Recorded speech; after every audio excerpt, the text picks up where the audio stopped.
Sheryl Swoopes wants this referee fired. She wants him fired. Look, he felt something. He felt something was amiss. Of course, Sheryl Swoopes is defending DJonai Carrington. By the way, she made a comment herself, I believe, right here, and she's blaming the referee. Of course you are. Imagine getting kicked out of somewhere you're supposed to be, and then having a basketball legend show up like your personal Avengers team. That's exactly what happened when DJ Carrington got booted by security and Sheryl Swoopes stepped in like, not on my watch. Was it a misunderstanding, a power move, or just peak pettiness in real time? Whatever it was, the internet is eating it up. And trust me, this story gets weirder, funnier, and way more dramatic. Let's dive in. So DJonai Mustard, ratchet-ass Carrington is back at it again, being the dirty player that she is. But all I see online is the Black Clan and the Black Clan panderers praising her, saying, DJonai stand on business. She don't play. But if it was Clark and she fouled somebody and they flopped to the ground for a flagrant, it's an uproar and not a physical league anymore. But now it's just a physical league again. And then she gonna stare her down after hitting her behind the head. Why does Mustard Carrington have such a shitty attitude, man? And always got this goofy ratchet girl energy, man. Look at this bullshit, man. So we even got you in high definition, Mustard Carrington, with your famous eye gouging play. Black Clan and Black Clan Pandora. This is what y'all praising and standing on business. Apparently, basketball these days isn't just about dribbling. It's about dodging elbows, clapping back, and maybe body slamming someone before halftime. And while most people are calling for security, whistles, or maybe just a little common sense, Sheryl Swoopes is out here pulling a full-time shift as the Hall of Fame defense attorney for Chaos United. WNBA player who tried to rip Caitlin Clark's eye out. Zach Dean over at Outkick. Hilarious. They tried to rip Caitlin Clark's eye out, has security called on her by ref. That's right. The referee had to call security on DJonai Carrington. Now let's be clear. Sheryl isn't just defending bad behavior. Oh no, this is more than that. She's building a case, filing an appeal, and simultaneously drawing up the blueprint for what feels like a crossover between Gladiator and March Madness. Her loyalty to these players is so fierce, you'd think she's guarding the last slice of pizza at a team dinner. Doesn't matter if someone just drop-kicked a mascot mid-timeout. If they got a jersey on, Swoopes has got a speech ready. DJonai Carrington herself respond to it, which is crazy, which is absolutely crazy. But obviously, this is the clip right here. So DJonai is trying to talk to the referee at the end of the game, and the referee pulls security in front. The referee moves the security in front of him so that security gets in between him and DJonai Carrington. It's as if basketball's gone from running plays to running fade-ins like it's WWE Raw on a Tuesday night. 1 minute you're setting a screen, the next you're setting someone off. And somewhere in the middle of all that, there's Sheryl, standing firm with the same intensity she used to lock down MVPs back in the day. Except now she's locking down narratives. Nope, not their fault. Misunderstood. Just passionate. That kind of energy. Let's talk about DJonai Carrington. Oh boy. Yeah, I will say, hey, she did not claw anybody's eyes out last night. In case you are unfamiliar with DJonai Carrington, she was with the Connecticut Sun, actually, playing for Stephanie White. Now she is with the Dallas Wings. By the way, Nalissa Smith, she looks like she's in a witness protection program. I thought the big deal was getting out of Indiana because it was holding your offense down. You're terrible. She's not a good player. And let's be honest, it's wildly entertaining. Watching her defend this chaos with a straight face while players are treating the paint like it's a UFC cage is next level. You've got players doing more shoulder checks than actual fast breaks, and referees that look like they're one questionable play away from calling their moms to quit mid-game. And yet, there's Sheryl. Cool, collected, and ready to tell you why that flying elbow was just intense team spirit. This isn't just advocacy, it's full-blown PR with a twist of delusion and a dash of we ride at dawn. She's turning post-game interviews into courtroom drama. She could honestly walk into any arena right now, slam a folder on the scorer's table, and say, I have evidence this was just enthusiastic defense, and half the room would nod like, you know what? Fair point. Meanwhile, the rest of us are still trying to figure out when basketball became a contact sport on par with rugby. When did box-outs turn into box-outs, as in players getting boxed out of the arena by security? DJ Carrington gets shown the door, and Sheryl's first instinct isn't, "That was wild," it's, "We need to protest this injustice." Ma'am, he got ejected harder than a beach ball at a Beyoncé concert, but there's something oddly admirable about it. She's all in, even when it looks ridiculous. Even when players are going viral for launching water bottles more accurately than free throws. Again, regardless of what you think about DJonai Carrington, to act like these referees don't make the game about them, and they're terrible. And by the way, like, they're all, like, I don't know if there's a good referee. And by the way, if somebody doesn't know if you're a good or a bad referee, and you've ref games, it means you're a good referee. I've always said that. And as a player, the best referees, you don't even know, most of the best referees, you don't even know if they're good at making calls or not. Sheryl's still there, caped up, ready to spin every incident into a misunderstood passion project. Honestly, if someone pulled out a folding chair mid-game and started swinging, she'd probably call it aggressive rebounding. The game has changed. The court isn't just a court anymore, it's a stage, a war zone, and a Twitter clip waiting to happen. And Sheryl Swoopes is sitting front row with popcorn in one hand and a meticulously prepared defense strategy in the other. She doesn't flinch, don't back down, and absolutely does not care if you think players are doing too much. Because in her world, every scuffle is just a competitive disagreement, and every ejection is a misinterpreted expression of athleticism. She might be the only person on earth who sees someone get shoved into the Gatorade table and says, "Now that's the kind of energy we need." And just when you thought the soap opera had taken its final dramatic pause, DJ Carrington is still out here treating WNBA games like she's starring in the sequel to Fast and Furious, Elbow Edition. The Dallas Wings didn't just double down, they handed her the keys and said, "Take us home," even if home looks more like a roller derby arena than a basketball court. Last year, clearly a non-basketball play, but no foul was called, no flagrant was called. The WNBA stays absolutely silent. This type of behavior is encouraged. Sticking your nails in people's eyeballs in the WNBA is encouraged. Ask me, how do I know? Ben, how do you know? Oh, thank you so much for asking. Remember, Christine Brennan asked DJonai Carrington about that specific play. DJonai said, "Oh, I had no idea. You know, she played dumb." I mean, I don't know if she's playing, but she acted dumb. Let's just say. It's almost poetic. Paige Bueckers is out with an injury, the Wings' star power just took a nosedive, and now the franchise is basically hitching its wagon to DJ Carrington's chaos-powered engine. This is like replacing your surgeon with a sword juggler because, hey, at least she's confident.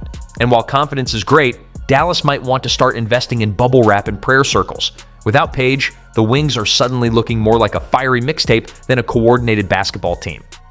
If DJ's going to be the headline act, Dallas better get used to selling tickets to the chaos, not championships, because DJ hasn't so much evolved her game as much as she's refined her brand of semi-controlled anarchy. She'll hit a floater in traffic and then immediately chest bump someone like she just won a cage match. And while that kind of energy was cute for TikTok highlights, now that Paige is out, this isn't background noise. It's the main event. Paige Bueckers being injured is like your GPS shutting down during a cross-country road trip. She was the calming, strategic voice saying, "Make a left here." And now the car's being driven by DJ with the windows down, music blasting, and absolutely no idea where the next stop is. And Sheryl Swoopes is probably in the passenger seat yelling, "She's just passionate," as the team veers off into the bushes. Paige Bueckers comes into the league this year, and one of the biggest questions about Paige Bueckers, realistically, just based on her history of injuries, is at UConn is durability. Will she be able to sustain? Many people who are fans of hers, who are anti-Caitlin Clark people, will sit here and tell you, "Oh, Paige is stronger, she's bigger, all that extra stuff." But folks, opposing teams have taken notice too. You can see it on their faces. This is no longer watch out for the Wings offense. It's watch out for DJ's shoulder, protect your ankles, and make sure your dental plan is up to date. The scouting report now reads like a survival guide. The refs? They've aged 10 years in 2 games. What's worse, the Wings need stability now more than ever. Instead, they've got turbulence in sneakers. DJ's antics may pump the crowd, but they're giving coaches ulcers. The bench, watching like they're witnessing a live grenade slowly rolling across the court. And yet, somehow, this is their reality. Paige is out, DJ's in, and the scoreboard now has to compete with the drama feed. So if you're looking for finesse, structure, and fluid plays, maybe don't look in Dallas. But if you're craving spectacle, suspense, and at least 3 technicals per night, buckle up. DJ Carrington's got this, maybe not the game, but definitely the drama. And here's where the plot really thickens. Because not only is DJ Carrington still turbocharging her way through games like she's trying to collect Mortal Kombat achievements, but the league is just letting it happen. These fouls, these unholy fouls, they're not just slipping through the cracks, they're doing backflips through them while the refs pretend they've gone temporarily blind. I can't say I'm surprised. I mean, hell, who wants to catch a stray eye gouge? A scoopage of the eyeball out, watching your eyeball roll across the floor because somebody's mad at one of your calls. And do I know the context here? No. All I know is this, and you may never hear me repeat these words again. This poor WNBA referee, hell just froze over. For me to defend a WNBA referee, hell has frozen over.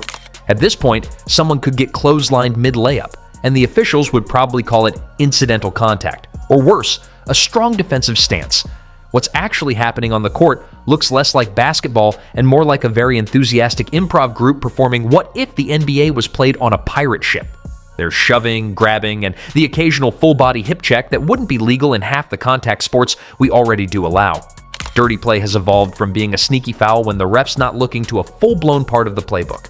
Coaches aren't just letting it slide, they're practically diagramming it out on clipboards. Okay, you set the screen here, you cut to the basket, and right here, you elbow her spleen. Got it? Perfect. And DJ's out here like she's been assigned the ceremonial role of Chaos Ambassador. Every game feels like a new audition for Survivor, Paint Zone Edition. It's not defense anymore, it's deterrence. You don't beat DJ by outplaying her, you beat her by not being on the same side of the court when she gets fired up. The league? Crickets. No flagrant calls, no suspensions, just a collective shrug and maybe a whispered warning if someone gets tossed into the scorer's table. At this rate, we're 2 games away from someone bringing brass knuckles onto the court and the refs just gently suggesting they put them away by the 3rd quarter. One of the biggest questions when it came to Caitlin Clark was her durability and if she'd be able to sustain and not get injured because of the nonstop, it's a physical league stuff nonsense that the WNBA pushes. And so forth. Remember, they said that over and over and over again. Can Caitlin Clark withstand the physicality of the WNBA? Can she do it? Can she do it? Can she do it? Well, Caitlin Clark managed last year to not miss a game last year, despite having her eardrum blown during a game because of a shot that she received during a game. So, congratulations, WNBA. You've officially entered the lawless zone. Fouls don't mean fouls, defense doesn't mean legal, and the players might want to start wearing helmets. Because at this rate, the only thing being protected is the highlight reel. And just when you thought it couldn't nosedive any harder, boom, Caitlin Clark goes down, and with her, apparently, go the WNBA's ratings, logic, and the last functioning brain cell in league management. It's almost like they packed all their marketing strategy into one ankle and just hoped for the best. Now that she's sidelined, the viewership graph looks like it took a tumble off a cliff and is still free-falling somewhere into oblivion. And how did we get here? Oh, right, because someone thought it would be really fun to let the WNBA double as a demolition derby. The kind where elbows are currency, bad tackles are celebrated, and referees have been reduced to glorified ball boys with whistles they're too scared to use. Fever Sky tickets dropped 71% on TickPick after Caitlin Clark injury. The get-in price for the Chicago Sky versus Caitlin Clark's Indiana Fever game was $86. After Caitlin Clark's injury announcement is now down to $25. And you Angel Reese fangirls will still believe and think that Angel Reese is the reason why people are watching the WNBA. Since y'all want to make it about race, this white girl over here is the reason why fans are tuning in to watch the WNBA, not because of this ghetto black girl. I wish I was as delusional as Angel Reese is and as delusional as her fans are. You literally cannot make this up. When she's not playing, ticket prices, merchandise sales plummet. Viewership declines when she is not suited up in uniform. The numbers do not lie, guys. It's like they've been trained to do everything except their job. You could see a player get suplexed mid-layup, and the ref will just look over at Sheryl Swoopes on the sideline, nervously sweating, and go, "Play on?" That's right. Cheryl's still running this like it's Judge Judy. Basketball edition. gets dragged harder than a poorly drawn travel call. She's not just questioning calls, she's calling for their resignations. At this rate, the refs are 2 missed calls away from working part-time at Foot Locker. And all of this while Caitlin Clark is off the court icing her leg and probably watching her league implode like a soap opera set on fire. The very player who brought in a wave of new eyes, buzz, excitement, and money is out. And instead of reevaluating the growing culture of body slams in the paint, the league is basically handing out brass knuckles in the locker room and telling players to play with heart. Disgusting doesn't even begin to cover it. It's like they've sacrificed the actual game for viral moments of mayhem and half-baked post-game interviews that sound like WWE promos. Oh boy, WNBA fans, y'all are screwed. Look at that. Caitlin Clark is out 2 weeks. 2 weeks.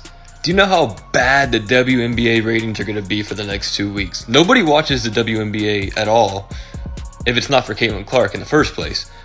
Now that she is hurt, who in the world is going to watch these games? Who in the world is going to watch a WNBA game without the biggest star the sport has seen ever? Like, this is going to be hilarious the next couple of weeks when these ABC stations, TNT, ESPN, see how bad the ratings are when Caitlin Clark isn't playing. And then all the players are going to see, oh wow, we actually need Caitlin Clark to play in these games for us to try to make money. We need her to play for us to get views. So maybe we should stop hurting her. And when the smoke clears, the scoreboard might light up, but the audience numbers sure don't. People tuned in for greatness, not chaos. For talent, not takedowns. And yet, here we are. Less basketball, more brawling, and Sheryl still holding court like she's the final boss in a referee horror story. It's not just Caitlin Clark who's injured, it's the league's credibility limping right behind her.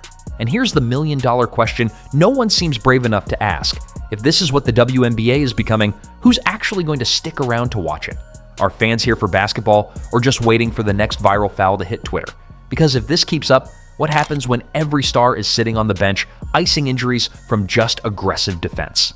When does the league finally admit they've let the wrong people run the show, and can they recover before the final buzzer sounds on their relevance?